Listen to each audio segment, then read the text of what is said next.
ঢাকাসহ দেশের বিভিন্ন জায়গায় দিনভর সংঘর্ষ ও প্রাণহানির ঘটনার পরও সরকার কঠোর অবস্থান থেকে সরছে না।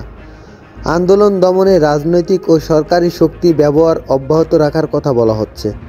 আওয়ামী লীগ ও সরকারের নীতি নির্ধারণী পর্যায়ের একাধিক নেতা জানিয়েছেন, এই আন্দোলনকে এখন সরকার উৎখাতের আন্দোলনের রূপ দেওয়ার চেষ্টায় বিভিন্ন রাজনৈতিক দল ও মহল সক্রিয় তৎপরতা চালাচ্ছে বলে তারা মনে করছেন। সে কারণে তাদের নমনীয় হওয়ার সুযোগ নেই। তবে প্রাণহানির ঘটনায় পরিস্থিতি জটিল হয়েছে ও সংকট নীতি নির্ধারণী পর্যায়ে একাধিক আলোচনার ব্যাপারে আন্দোলনকারীদের প্রতিনিধিদের সঙ্গে আন্দোলনকারীদের সঙ্গে আলোচনার মাধ্যমে সমাধান করা করেছেন তারা। কারণ সরকার আন্দোলনকারীদের দিক থেকে আলোচনার প্রশ্নে কিছুই জানা যায়নি।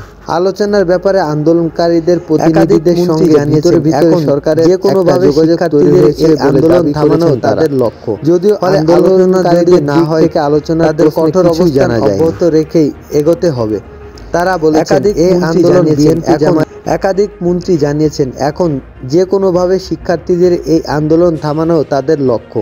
ফলে আলোচনা যদি না হয় তাদের কঠোর অবস্থান অব্যাহত রেখেই এগোতে হবে।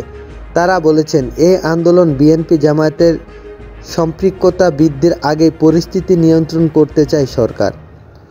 আওয়ামী লীগের সাধারণ সম্পাদক ওবায়দুল কাদেরও গতকাল সংবাদ সম্মেলনে বলেছেন, বর্তমান সরকারের উৎখাত করার জন্য দেশে বিদেশে নানা ষড়যন্ত্র চলছে। কোটা সংস্কারের আন্দোলন মোকাবেলা করার লক্ষ্যে শিক্ষা প্রতিষ্ঠানগুলোতে সক্রিয় রয়েছে ছাত্রলীগ। এখন আওয়ামী লীগ ও এর সহযোগী সংগঠনগুলোকেও রাজপথে নামতে হবে। এছাড়া আজ ঢাকা ২ সিটি কর্পোরেশনের দলীয় কাউন্সিলরদের বৈঠকে ডেকেছেন তিনি। আওয়ামী লীগ সূত্র জানায়, শিক্ষার্থীরা প্রধানমন্ত্রীর বক্তব্য প্রত্যাহারের দাবি তুললেও সেই দাবি মানা সম্ভব নয়। এতে আওয়ামী লীগের রাজনৈতিক শক্তি নিয়ে প্রশ্ন উঠবে। পরিস্থিতি সামলাতে সরকার ও আওয়ামী লীগ রাজনৈতিকভাবে প্রস্তুতি থাকছে।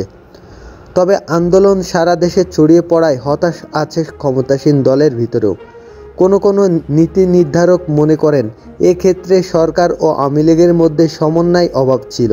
এজন্যই এখন অতিরিক্ত শক্তি প্রয়োগ করতে হচ্ছে, ফলে জনমত বিপক্ষে চলে যাচ্ছে।